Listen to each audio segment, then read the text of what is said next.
Hello and welcome back to ParanormalNL Podcast, located in Newfoundland and Labrador, Canada. That's PNL Podcast for short. I'm your host and founder, Jen Noseworthy. Thanks for tuning in to UPRN, United Public Radio Network, 107.7 FM in New Orleans and 105.3 FM on that Gulf. For tonight's Memorial Day long weekend special on UPRN segment number 29, I've got two special guests, USA veterans tonight, waiting backstage from Texas, who I'll bring on shortly. Now, for those guests listening in from the USA, again, it's Memorial Day coming up this long weekend. This episode is dedicated to honoring all fallen, active, and retired military personnel. And thank you again for your service to all active, retired, and fallen. Let's raise our glasses and honor them. Now let's get ready for tonight.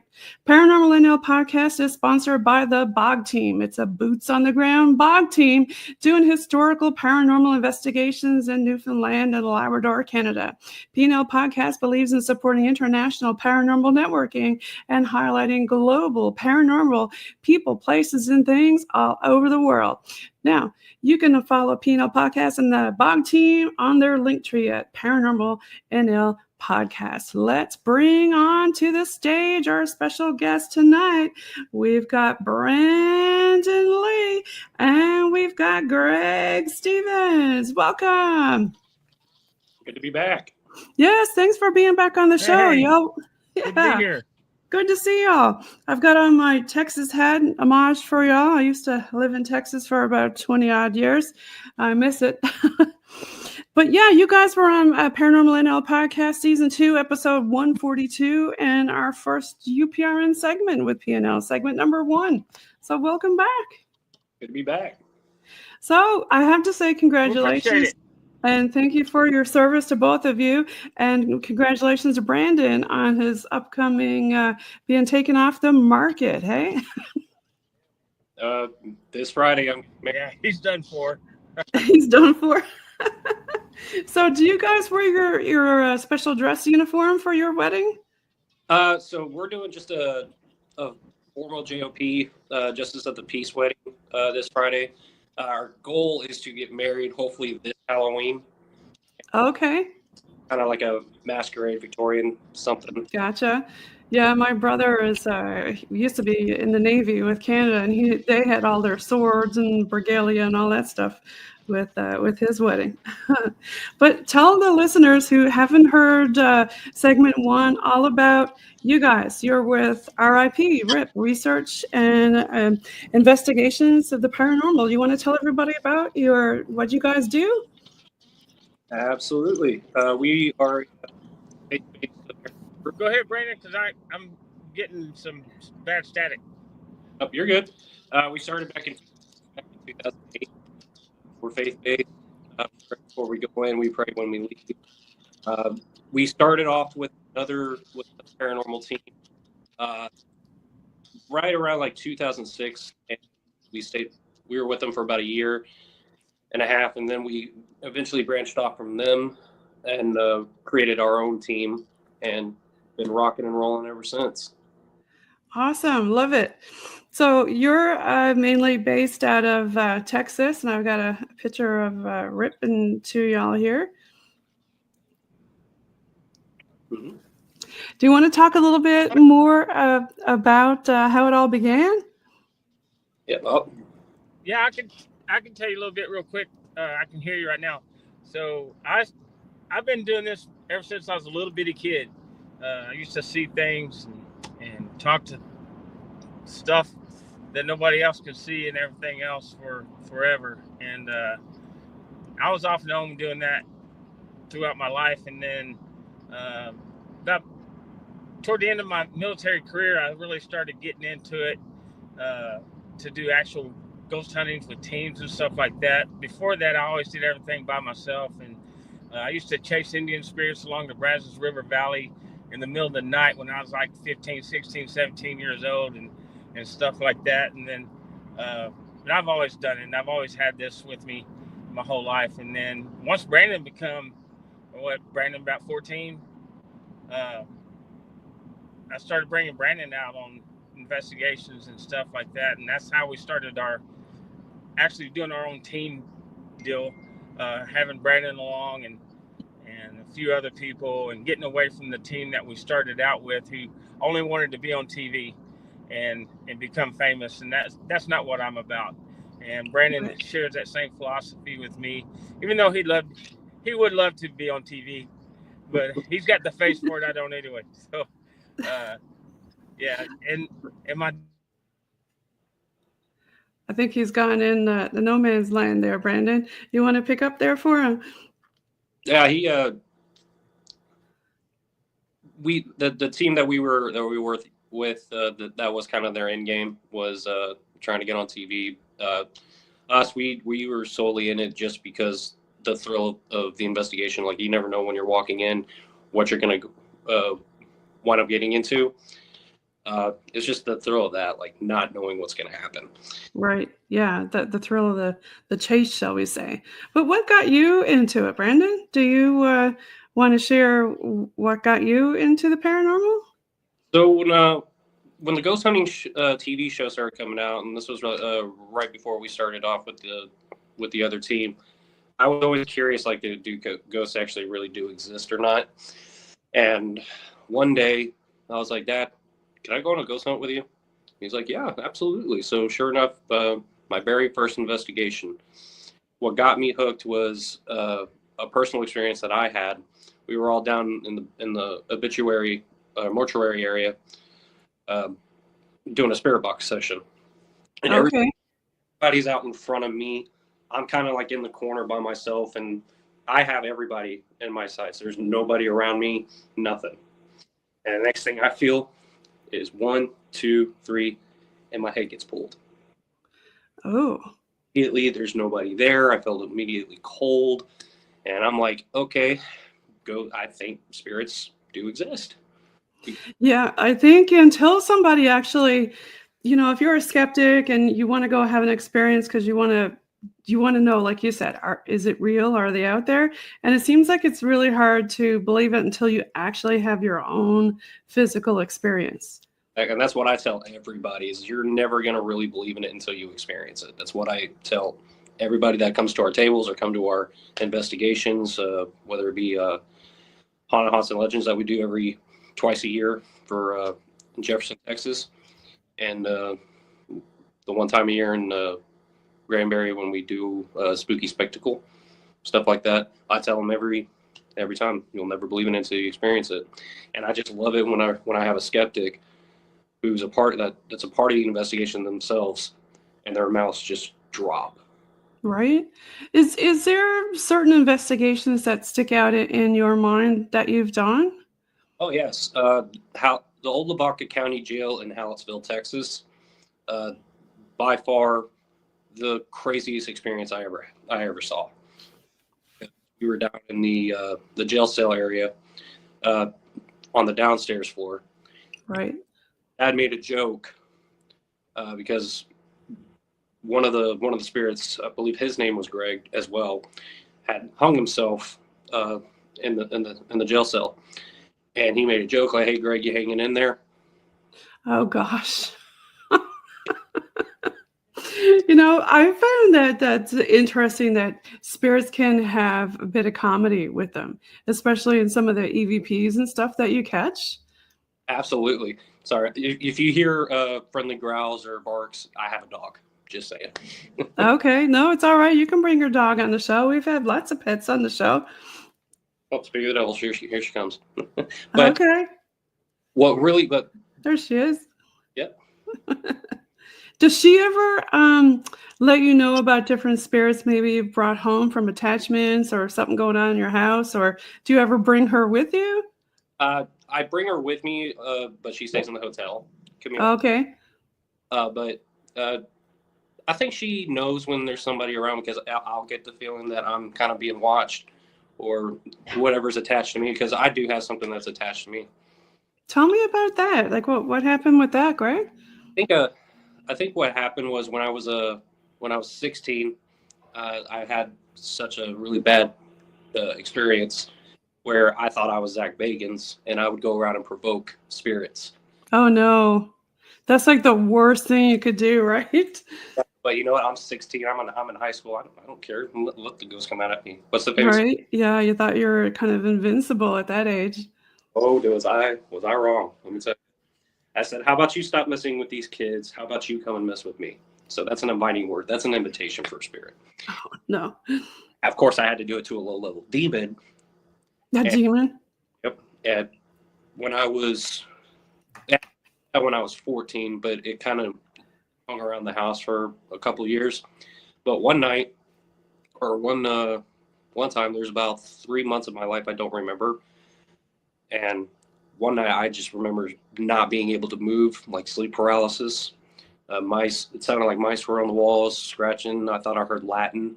So I closed my eyes and I just tried to pray. And sure enough, I prayed hard enough and I was able to get it off me.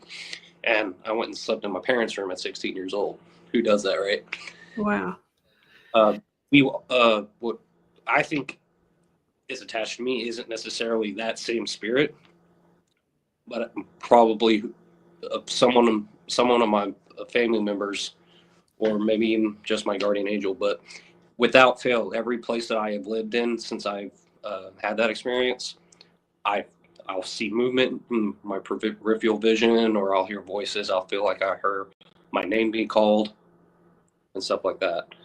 But it's never been malicious, like with that one. Kind of hanging out. So how we got rid of that was one day, that next week, my dad had came home and he handed me the Bible. He said, okay, we're going to go around, we're going to pray. I thought I said okay, but apparently I said, I ain't doing that crap. Uh-oh. I don't remember saying that. I thought I said something completely different. But sure enough, we were reading from Revelations 2010 and walking around the whole house, saging, and I'm reading from the Bible, and I can just feel this weight being lifted off my shoulders.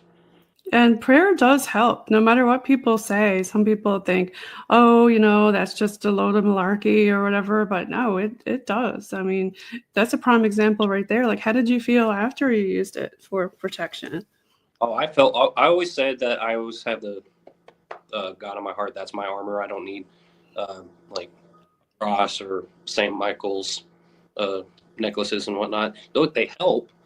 But as long as you're strong in your faith, you have rock steady faith, you feel like you can take on the world. But I always tell people whenever they're come into our investigations, or they're doing the round robin at like HHL, I tell them, don't use any inviting words. Okay, don't say come use my energy. Don't say right. Yeah, that's an important one. You don't want to say those things because they will take you up on it, but you have no idea what exactly you're dealing with. Exactly. You don't know what you're going to invite in. Now, with yourself being a veteran, I know that we were talking about prayer and whatnot. Do you find that, I know a lot of folks use that, right? Do you find that helps, like you said, even more? Like when you were on different tours and things that you were on, did a lot of people use prayer also? I did one tour in Afghanistan. There's Greg. Welcome back. I think you got in a loophole there on the highway. I did one tour in Afghanistan. I surrounded myself with a bunch of my like-minded veterans and soldiers that we would sit underneath one of the bomb shelters and just talk about God and pray about it, about whatever we were feeling at that day. And I really do, like, if you even just talking about God, you just feel like peace. Yeah, it kind of lifts you up a little bit. Go ahead, sorry. While you were on tour, did you have any other like strange or odd things happen to you, or any of your other buddies have some weird stuff go on? They were very curious about what I did. I didn't necessarily personally see anything in Afghanistan like that because it was such a big place, and of course when I'm there, I wasn't really necessarily trying to ghost hunt at that time. Right. They say sometimes, people who are come close to having certain things happen to them, they're more susceptible to seeing the other side. shall we say. Do you find many people talk about that aspect of it? Me personally, I have not, but I think Dad, you have. What was the question? Do you ever find, I guess if you've been close to that side, shall we say, close to death, a near-death experience is what I guess I'm trying to say, or do you find that you get to see more, or it kind of looks back at you more? Oh yeah, definitely. It'll definitely open your eyes. If you got bullets going over your head or somebody's trying to blow you up, it'll definitely open your eyes about your whole life and looking back and the way forward as well. Me, I always went forward with it. You know what I mean? Especially with the spiritual background I have through growing up through church and then just chasing spirits and stuff, knowing that they're out there, that I know that there's life on the other, after this, Right. Just my faith in Jesus Christ proves that. So yeah. And I try to, let people know that as well, especially overseas, or, when you're in the field training, it's no big deal because you're in the States and you're out in the back 40, and we call the back 40 training for 3 or 4 weeks or whatever. But once you go down range and your immortality comes into play in the question and stuff, because, especially when you're young, you don't think nothing's ever going to happen to you. But first time you see something and something happens to you, all that's out the window. You got to focus on your mission, and I focus on mission, God, and my family throughout that. So yeah, that's a real. change. I was going to say that's a real important thing to do. Mission, God, and family. So I guess one of the hardest parts about being deployed is coming home. Did y'all find it really hard when you came home? I kept looking for my M4 when I got home. Turned it into the armory, and then I'm walking out my barracks room, and I'm walking down to my car, and I'm like, wait, where's my M4? Yeah, because you're so used to having that on your side, right? Oh yeah. I'm waking up looking for my weapon, forgetting that I'm home now. Going, oh my God. Yes. Yeah, I'll do it. But do you want to talk a little bit about what you guys do for some charity, some of the events that you do? Yeah, go ahead, Brent. So we do we try to do it annually.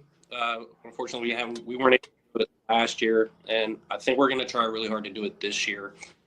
We always do a charity ghost hunt for 22 a day veteran and first responder suicide awareness. It's because it's absolutely near and dear to mine and my dad's heart. Both of us have lost, unfortunately, I've lost friends to suicide in the that served in the military. But we want to help raise awareness for it, and that's what the whole charity event is about. Is we honor our fallen, we honor our brothers and sisters who unfortunately lost their battle to suicide. Raise that awareness, and we always give the money to the charity. I think what was the last one that we did, and we gave folds of flags. Oh no! Oh my gosh, I've done so many. Battle Forged, I think. Yes, Battle that's Forged. it. Yeah, that one. Yeah, but yeah, because we have a platform to where we can use that platform to help give back to the communities, to keep serving in one way or another. Maintaining our good order and discipline, if you will, to just to keep paying it forward, because we got to come home. We got to come home, and I don't have the demons that a lot of people have. Not saying that I don't have my own little issues and stuff like that, and I compartmentalize a lot of it. But at the same time, I also rely heavily on my faith, and that's why I try to instill with Brandon, because Brandon will tell you too. I mean, he came back from Afghanistan a little rattled and stuff like that, and so it was my job as a father and a mentor to try to keep pushing God and keep God in his heart and everything else, because we all have those moments where we have our questions, and it's And good that's to what have this somebody weekend's all there about, for. to pay it Yeah. forward and say thank you to everybody, and thank you to the both of you again for your service. And yeah, unfortunately, there are a lot of people who find it difficult. And like you'd mentioned before, it's not just the military; it's first responders. I mean, anybody could have this problem. So it's a really good thing that you Right. do to help people. Right. Absolutely. I remember the last one we did, Brandon. It was with John Hosey, Pastor Chaplain John Hosey, in his Reboot to Recovery program. Reboot to Reboot to Recovery. Recovery program. Reboot to Recovery, for the church that he was assistant chaplain and stuff like that. Not open door. That's where we used to go. But one of the local churches here in Granbury, and the program is phenomenal. They met every Tuesday. I think they still got it going on. I think they renamed it and stuff, but it's good for first responders, military, and just people in general that really needs it. And it's a great thing. We raised a pretty good amount of cash for them on that one, so was pretty proud of that one.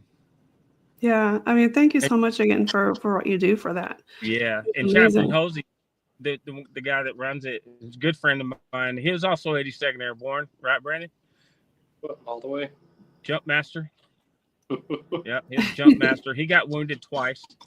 Wounded twice and went through extensive surgeries, multiple surgeries. And that dude is still rocking and rolling and moving and grooving and serving the Lord. And now he's the Hood County Sheriff's Department chaplain. So he's out there responding to those really bad calls for families and stuff like that. And he's a pretty amazing guy. That's awesome that y'all do that. I think I have one pulled up here, Historic Jefferson Ghost Walk Tour. Is this another one that you do? No, that's for Jody Helen Breckenridge. That's okay. the lady that runs the History, Haunts, and Legends every first weekend in April and first weekend in November. She's amazing. She's pretty awesome. But that's how we get our name and recognition out there, because we'll have a table out there and everybody comes by, and if we got something set up during after that time for like some charity event, we push that real hard and get people from all over come in. I mean, I've had people from Indiana, Washington State, all over, Massachusetts, everybody all comes over in. the place. Yeah. Yeah. So do you have any favorite places that y'all went and did some investigations? I know before we talked about the one with the flashlight investigation that you did. I'll let you pick one, Brandon, and I'll bring to the other one. Yep, I would have to say still to this day, the experience that I had at the Olavaca County Jail, that was just fantastic. And every time we go to that jail, we always get something. Like it's basically guaranteed you're going to get something when you go into that jail. Is there a favorite part of the jail that you tell people to go to and try out, or different methods that you think? Go down to the first floor, back right, first cell. Make a joke about hanging in there, and you'll see a white eyes and white smile just appear in between the jail cell bars. Wow, that experience that's creepy, right? Yeah, because the guy that murdered his wife at the hospital, she was a nurse, and then they arrested him, and he's well known in the local area. Not a bad guy, but something happened really bad, and he murdered her, and he got to the jail, and a day or two later, he hung himself in the jail. So, wow, yeah. Not. I've got a picture of the other one that you did an investigation with Jesse James, was it? Oh yeah, that's here in Granbury. Yep, yeah, that's the cemetery. That's 4 plots over from my mom and dad and my little brother. So I go there a lot. I always say hello every time I'll go over there. But yeah, that's pretty cool, wasn't it? On the Jesse James thing. He knows you pretty well. So he responded with the flashlight for you? Oh, yeah. He was spot on. He answered a lot of questions. I got it on Facebook or our website. So, yeah, folks, you'll have to check that out. You guys, Brandon, you want to talk a little bit where to find y'all on Facebook? Yep. If you just type in research and investigation of the paranormal on Facebook, we got a big red Texas, and it'll say RIP. You go and like us on there, and we're also on Instagram as well. The same name, research and investigation of the paranormal. We're trying our best to come up with something about maybe having a YouTube channel. Okay, that'd be fun. But what kind of stuff on the would Facebook? You... On the Facebook? Yeah. I'm sorry. On the Facebook. Well, it's facebook.com/TexasRip.org. That's how you can find us on Facebook. Also, we're on x.com forward Texas Rip Army. Texas Rip Army. Texas Rip Army. Hey, well, I am so sorry that I butchered. Well, I just got the new ones printed. It's social media fun, right? So many different places to paste stuff. It's mind-boggling. But what were y'all thinking about doing on YouTube?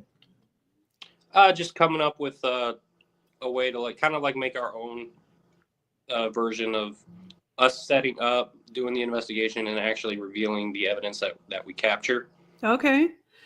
Do you ever have a lot of other veterans reach out to you guys and want to go with you, or tell you about a good place to go? All the time. I had a couple of buddies of mine when I first started. When I first got to the Army, a couple of them reached out to me about a couple of pretty cool places in North Carolina. Unfortunately, never had the opportunity to go and check them out. They were mostly abandoned houses, but other than that, I hadn't really had anybody reach out to me.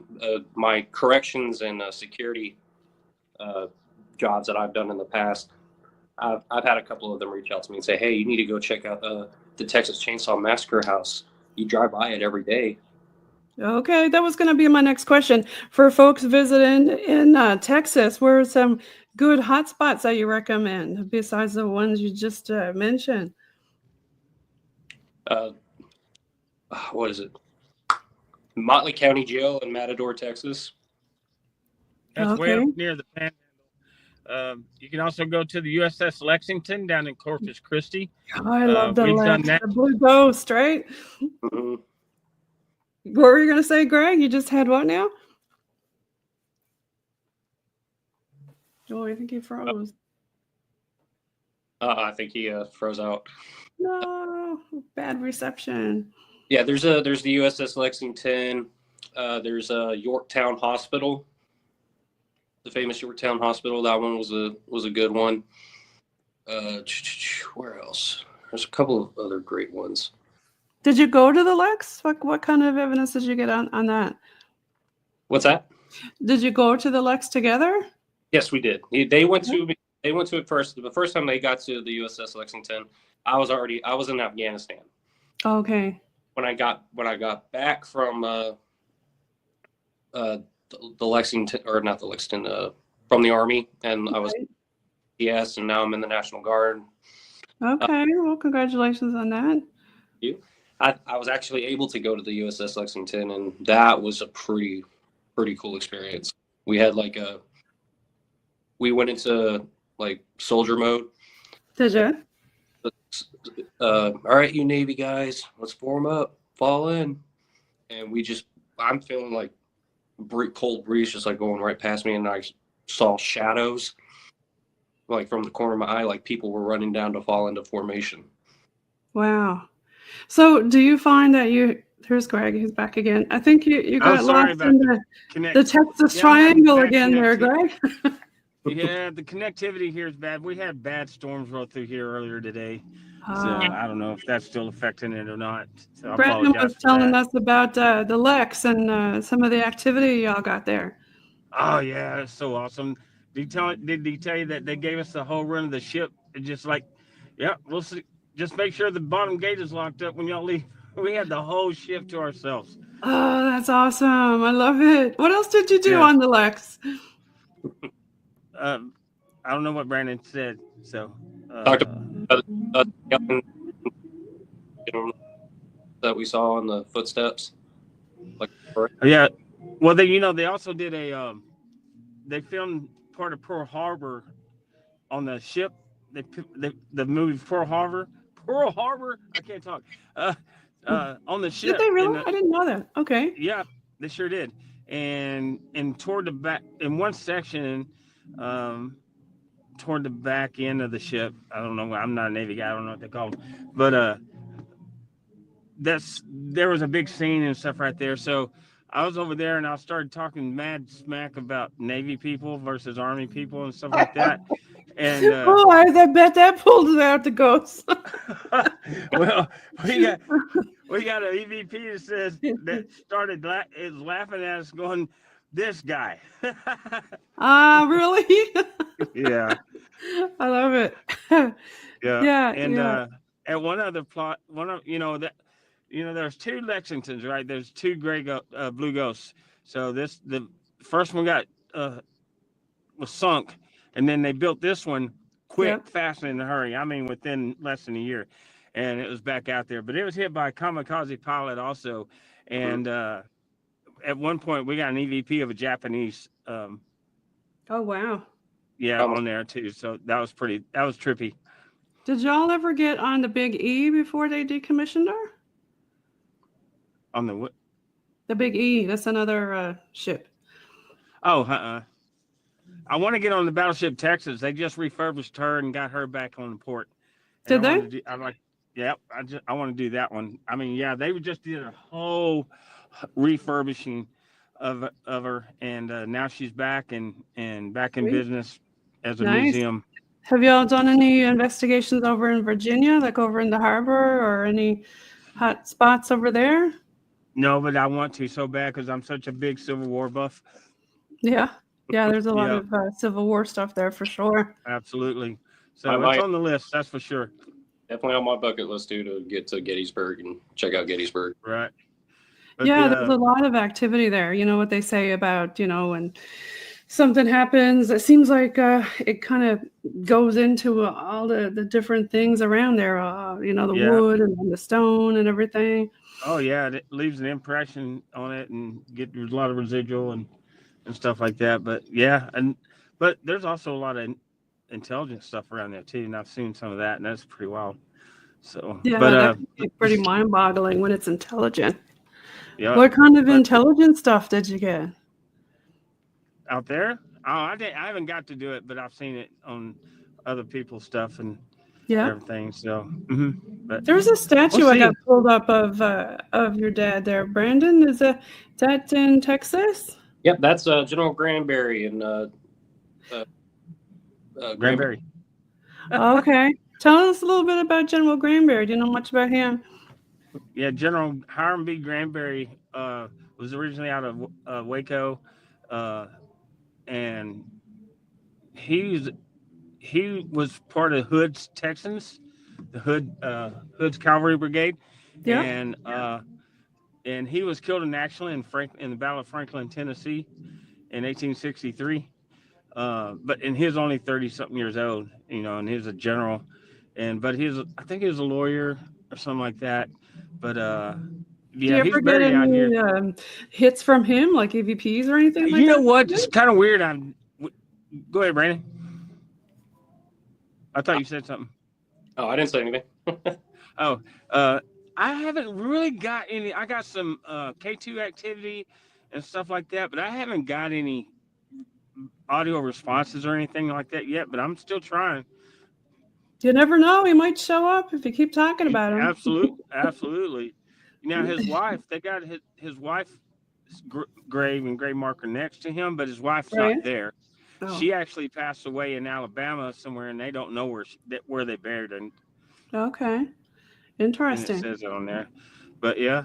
Yeah, it's kind of R&B surprising good, when you look around your own neighborhood and hometown. You don't realize like how many monuments and different things that there are there that you can investigate. right. You know? Do you know who Davy Crockett is, right? And I know Right. you know Yeah. this. Yeah. Everybody else, right?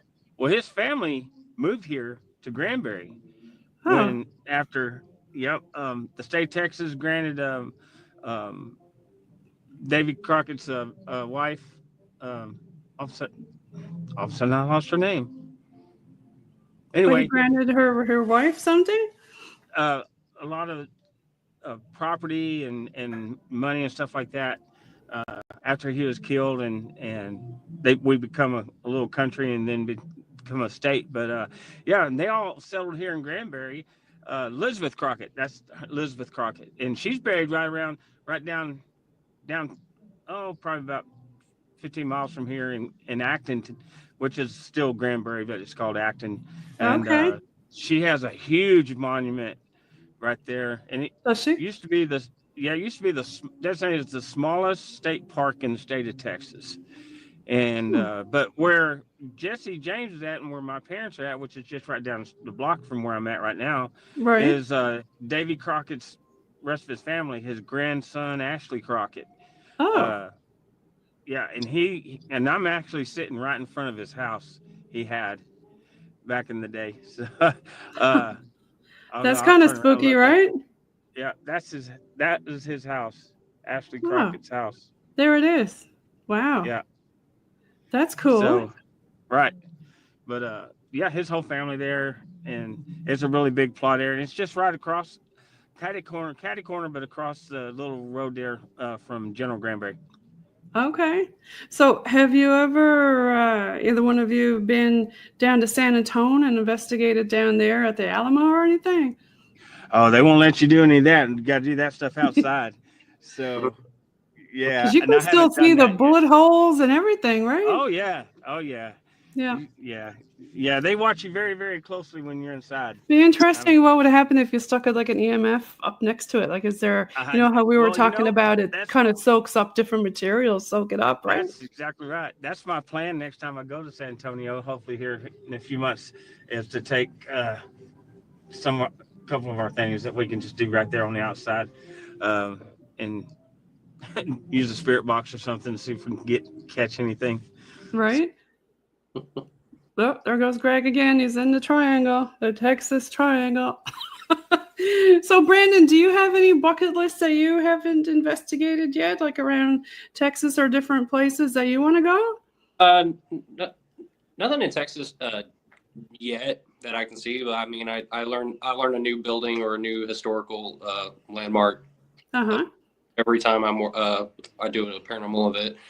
But the biggest one that's on my bucket list, or I should say the top two on my bucket list, would be anywhere in Ireland. Would love to. Ireland? Okay. Do a paranormal investigation in Ireland somewhere. But in the States itself, Waverly Hills Sanitarium. I would love to go there. Waverly. Yeah, I've seen so many different shows on Waverly. That place is next level, right? Yes, absolutely. So I think there's more spirits in that just that location alone than pretty much over half in the United States world by itself. I think there's more spirits there. Brandon, do you have a favorite technique that you like to use when you go out investigating? Yeah, I like to use my MAC light. And okay. Yeah. Believe it or not, I get some of the best responses and answers to my questions without actually getting an EVP back, or if it hits another piece of equipment that I'm wanting it to hit. Right. Get a lot of yes and no questions with the MAC light. But my favorite technique is when I go in there, I'm very respectful. Yes, that's the main thing, right? Remember how you were talking about earlier, and you were young, and you were kind of challenging it and stuff. But I think you know that old saying, honey, right? You get more with honey than vinegar. That's true. Very true. Have you got many Class A EVP types that kind of like scared you? Like, what the heck? Like you weren't expecting it, kind of thing. There was this one EVP, and for the life of me, I cannot remember what I did with it. But it was in the Langdon Center in Granbury, Texas. Right. And it was so Class A and it was so eerie. Like I didn't know if it was actually AP Gordon. I know for sure it wasn't little Audrey, who was the 5-year-old little girl that passed away unfortunately due to smoke inhalation. But Oh.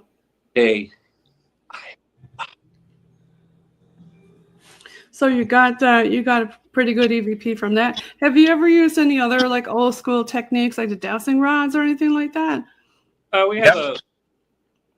Go ahead, Dad. Yeah, we sure do. My girlfriend's daughter is very good at it, and our very good friend Susan Hill, who we gone with investigations with before and stuff. Man, I was always a skeptic on that, but after seeing Susan and Scarlett use them, I'm a believer. It was pretty awesome.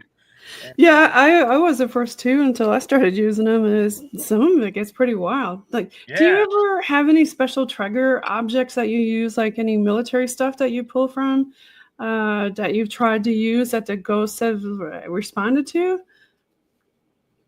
Like, we do like when we're at the jails and stuff like that. We'll use like jail keys and stuff like that. And, badges. Like when we're in security and stuff like that, we use our badge and everything. Like, and yeah, it would get really good, pretty good response, especially on the K2. That thing will hit red, like get out of get out of here, or give me them keys. That's right. One of my favorite techniques to use is what we call the null sweep. And what we do with the null sweep is we basically go into the location and we have all of our equipment out and everything. Yeah. We don't talk to them. We just talk amongst each other, just sit down, see what we can capture. Like just talk about, hey, how about them Cowboys? Or do you think we're going to actually do something this year or not? Well, and see if our equipment's going to be used, because then they're going to be like, what? Hi, you were here talking to me just a minute ago. Hey, I'm right here. That is so true, Brandon. I love that. Because you know what? They totally get bored with the same questions over and over again and asking them to be a monkey. Like, can you move that? Can you do this? And, I think they get more interested in just, the normal daily life. Like you said, like, talking about this and that. Just that picture that was just up was that's McGarrity's, isn't it? Yep, McGarrity's and Jefferson. We do about, I think, was it anywhere between 5 and 7 45-minute sweeps, and an unknown number of people show up. I think we had about 200 people this last go around. Oh wow! You get to group 6 or you get to group 5. That's a lot. Activities like going down because we're trying to like not ask them the same questions. Mm-hmm. Yeah, different ones. And that's why I said earlier, I think that they really like it when they just like listening to us and then all of a sudden they'll blurt out stuff like, what? And they're interacting with you, or they'll tell you something that you're going to do they haven't done yet, and then it happens. Oh yeah, definitely. What's really funny on that investigation, which was April 2nd, we were setting up. We're the first ones to ever go in there and do an investigation, and that building was built in 1858. Okay, so it's old, and we've always felt and seen things in there, but never had an investigation. Well, Angela and Tammy was walking around, and Angela was really into tune to something in there, and I already saw a shadow figure walking in back and forth down the end of the hallway where the bathrooms are. But I usually just don't pay no attention to that. I just let it roll itself. And Angela was running with the necrophonics app on the phone, which is pretty freaking accurate, by the way. And it was calling my name, it's calling Brandon's name, which it always does, and stuff like that. But I went walking by. Me and Brandon was setting up, so we wasn't really paying attention. We're running our cords and wires and setting everything up. And I go walking by in front of Angela, and as soon as I walk by it goes, and there goes Greg. Oh, I love that. See, that's a prime example right there. It's like interacting with you, doing like your normal stuff, right? Right. And I go, that thing just said a full sentence. That's pretty awesome. I'm busy. I said, I'm busy. And I went walking back out the front, the side door, which we've had open for like 45 minutes. Right. Wide open. No issues. People going in and out of the front, there's no, a pressure that, to go through the building and close that door. It's actually kind of a heavy door. And I was going in and out of that, going to the truck and back and forth with equipment. And after I did that and I came back in, all of a sudden that door just slammed shut. Did it? Oh, yeah. And we got this on Facebook too. So I go, did that door just shut? They said, yes. And so I went back, opened it up, and I tried to push it. And it wasn't. You have to physically push the door shut. And yeah, isn't that wild when stuff like that happens? Yeah. And you can't just you can't just hit it and it just go and shuts. You have to physically push it all the way. Push it. Because it's pretty heavy. Yeah. So I said, ask them to do that again. I said, and film it. And so Angela and Tammy got the phone up and stuff, and I was just continuing on doing what I'm doing. And all of a sudden I hear Tammy go, can you do that again? I got you on film this time. And there goes the door. Boom, it shuts all the way. Nice. Wow. Yeah, I love it when stuff like that happens. Nice. First thing you hear me from across the room going, did you film that? Yes, I did. Or don't you hate it when you're setting up and like all this stuff happens, or you're breaking down and it all happens and you're oh dude, I didn't have the camera on or something like that? Oh yeah, that's all the time. That's all the freaking time. Yeah. But Brandon, tell him what happened later on that night when Jody was there. Jody was there. It was the first week. What's first week, I think. And Jody was there. She was telling a lot of the stories and to the group that was there. And they were toward the back that was looking down the hallway where the men and women's bathrooms at. And it was pretty dark down there. And I got a camera from the other side going that way. And you can see where everybody's at and stuff like that. Jody doesn't get scared of nothing, ever. And go ahead and tell what happened next, Brand. Yeah, we're all just sitting there, and then they're talking, and then there's just like a brief silence. I think this is what you're. When she asked about Eloise. Yep. And the next thing you hear is just a loud freaking bang. Come away. Yeah, and everybody wet their pants. Mm-hmm. And I'm looking down at the hallway at this point in time, so I didn't see anything, and there's no reason for such a loud bang to freaking happen. It was loud. It was so loud. Like, it was downstairs loud. Like, it wasn't anybody upstairs. Wasn't anybody on the outside slapping the building to make that. Loud and intelligent, freaking you out, hey? It literally sounded like someone just fell on their back. Oh, wow. Or kicked the door. Yeah. That's because they knew you're door kickers, huh? That's right. So did you ever see any weird like shadow figures and stuff like that? All the time. I see that shit all the time, but I'm sorry about that. I see that all the time. That's no worries. But what do you think is the worst? The ones that go on the ceiling or on the wall or on the floor, or like, what do you think is the creepiest for you? What do you think, Brandon? When it literally looks like it's just floating on the wall and it's just going up and it's staring at you. Yeah, that's weird. That's good. Yeah. You see a lot of those in the cemetery, though. You see a lot of shadow runners, and they are fast. Oh, my gosh, they're fast. My favorite ones are the ones that peek out from behind the woods and kind of like do this little number. Like taunting you, like they're close to like just doing this, like, come here. Right. Oh, like that. Yeah, that happened in Denton. Yep. Did you have many of them touch you or leave a mark on you or anything? Oh, I've been pushed, punched, burnt, scratched, oppressed, you name it. I've had it all to me. All the above? All the above. I had one scratch across my abdomen, and I was dealing with a dark entity, and this was in early Texas, which is next to Brownwood, Texas.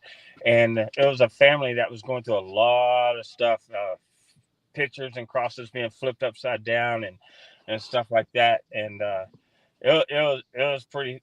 Brandon was in Afghanistan when this went down, and I was in the kitchen. It started hitting the cabinets and moving and stuff like that. And then I just went into preacher mode and everything else. And that was a trippy night. And later on, early that morning, when we finally got done and went back and stuff, and I took my shirt off to get ready to go to bed, and there's a big freaking scratch across my belly, and Oh my gosh. a deep one, and I didn't even feel. And it was, and normally those scratches last for a day or two or whatever like that. Yeah. This did not go away for 9 months. It was deep. Jeez. It was. Did you find that you had some sort of attachment after that? I've always got something with me. Something Always. saying hello, tucking you in bed. Yeah, pretty much. You just gotta tell them go away, right? Leave me alone. Well, and I don't. Yeah, a lot of times is that I don't. If I'm not acknowledging whoever it is, whatever it is, for a while and stuff, they'll slap the headboard of my bed or hit the wall or something like that, and I go, okay, sorry, I ignored you, my bad. I was hollering at you tomorrow. Leave me alone. Don't touch me and mess with me while I'm sleeping. That happens to me when I don't podcast in a while. Like, comes in, like my computer's completely off, podcast off, everything. Nope. It'll come in, we'll be in another room, and it'll just randomly play a podcast on blast. It's like, dude, stop it. It'll turn off, right? That happened to Brandon in his apartment, 2 years ago, right? Up in Temple, the one you and I were staying in at one time. Yep. You had big time. Yeah, there's a picture, and for the life of me, I don't remember what I did with it. But I took a picture. I was in my living room, and I took a picture down the hallway. Right. Knew there was something in the house that I wasn't used to, because, like I was earlier in the show, I have an attachment with me. But this felt different. This felt like really heavy, super heavy. And like, I remember this feeling when I was oppressed to the point of possession. So this ain't good. I took a picture, and sure enough, blew it up. Did just like how we did with Audrey's picture. Right. Sure enough, it looked like a demon's face and horns coming Yeah. up. That's right. I remember that now. Yeah. It was. Yeah, that's not fun. I guess you broke out the sage, hey? Oh, me and his mama had to go over there and do a big, huge blessing. It power in numbers. That's why I had them there. That's right. Yeah. Do you use like crystals or any other stuff like that, or? I had a team member a few years ago that did that. Her sister did some stuff like that, and I didn't really see much change and stuff like that. But I'm not saying it didn't. But it's all about what you believe in, though, right? Like if you're believing in prayer, then that's what's going to help you most, right? Well, depends on. Yeah. It's all about intent. My experience with crystals had never been positive, so I just typically stay away from crystals. Yeah. You were saying prayer is what your go-to, right? Absolutely. Yeah, I mean, that's a lot of people do that 100%. So are there any toys or equipment that you don't have that you want to play with that you wish you had? We got everything. I want to get what I don't have is the newest Ovulus. Ovulus? Mm-hmm. Yeah, the newest one. I still got Ovulus 3, and you can barely hear that stinking thing, but it's when you put it on. What? Can you say that again? Right, turn it up. Yeah. Not the Fanatic one. What selection is it on there? I can't remember. It's like it's like a spirit box, basically. When you're not doing the Fanatic thing, that's when you get cussed at and F word and all kinds of stuff go through. But it's very, very faint, so it's not that loud. And I don't know how I can put a speaker on or anything like that. But the new Ovulus, which is quite expensive, I mean, it's got the words that you can really see clearly, and it's louder and stuff like that. Yeah, but, I like to get that. Do you like to use the night vision stuff? I find I get more orbs and stuff visible with the night vis. Like if you use just a regular camera, you can't see them. But as soon as you put the night vis on, it's like, holy shazoli, Batman, did you see all those orbs, right? That's right. Then you got to make sure it's not dust. And I got a camera, video camera that Jeremy Jones made. And it's, oh man, what do you call it, Brandon? God dang. Was it the full spectrum one? No. Anyway, one light. It's got two camera and one camera's natural light and the other one's infrared. Okay. And so it clears out dust issues. So if it's natural anomaly or true orb, you'll see it in both lenses rather than just the night vision lens. Right, so right. This, like, catch those spirit anomalies that you don't know that's there, and you see it just glowing off in the distance and in the natural light, but not seeing it in the because it's hard to catch stuff. They know that you're looking at them, right? If you got, do you set up many like X cams or static cams around to try to catch stuff? Yes. Yeah.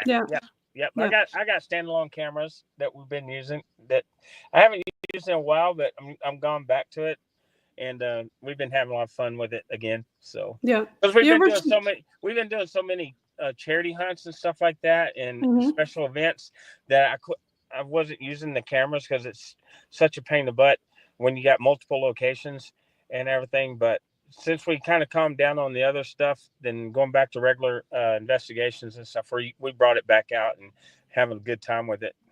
Do you find on certain like anniversaries or like, let's say, military days, like this weekend, Memorial Day weekend, do you find that activity kicks up during those times? Yeah, if you're like at a military cemetery or something like that, absolutely. Like I told y'all last time, I think we're at the Myrtles Plantation in St. Francisville, Louisiana. We had so much activity and actual gunshot and everything else, because one of the stories is Mr. Winters was one of the owners at one time and had kids and stuff, that some dude came up on horseback and they had an argument, and then he shot him on his porch, and he went crawling back through the house, the plantation house, and went to the other end of the house, crawling, trying to get his wife, and he died on the 17th step. And it's pretty wild. We didn't know, but anyway, we had everything was happening. They were working 3 flashlights at the same time. I had like 4 figures on the porch with the SLS. I got this on Facebook too. Awesome. Other stuff just going on like crazy. And then all of a sudden you can hear a commotion off in the distance, and then you hear a gunshot. Ooh. And we're like, what? And everybody, you're like, get down. I'm trying to get everybody on the other side of the house and stuff like that. Right, yeah. Yeah, I mean, it was crazy. And but there was nothing going on. We didn't find anything. And so I called the police department the next morning, and they said no, they had no calls or anything like that. And interesting. And then I was asking the lady, I forgot her name. I'm losing my mind, I swear. She was on Ghost Adventures. You got 2 minutes left. Yeah, keep going. Yeah, she was there. She goes, well, you probably got the anniversary thing of you're talking about Patty being shot, because that was the anniversary date, and we didn't know it. Ah, okay, yeah, that makes complete sense. Awesome. Yeah. Well, I want you guys to give a shout out now to all your fans, and again, tell everybody where they can find you. All right, we appreciate everybody that follows us on Facebook and follows us at our events and stuff like that. We really appreciate it. Rip Army is awesome. You can find us on www.facebook.com/TexasRip.org. You can find us on x.com/TexasRipArmy. And if you have any comments, folks, you can leave them down there in the comments section, because we're going to have a live chat for this episode here. And Brandon, you want to give a few words to your fans? Absolutely. Love every single one of you. Make sure you stay hunting and go and like our Facebook, our Instagram, and X. And we'll keep doing what we're doing, and we appreciate you guys so much. Rip Army, you're the best. And remember the fallen. Yes, remember the fallen. And thank you again for all of your charity work that you do for veterans, and thank you again for your service and for this Memorial Day weekend. And we're going to leave you now with some boots on the ground music from the Bog Team. And have a great Memorial weekend, folks.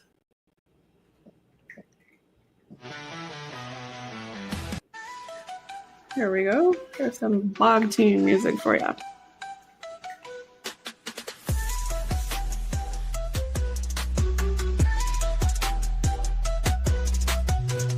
hunters in the fog, Newfoundland nights.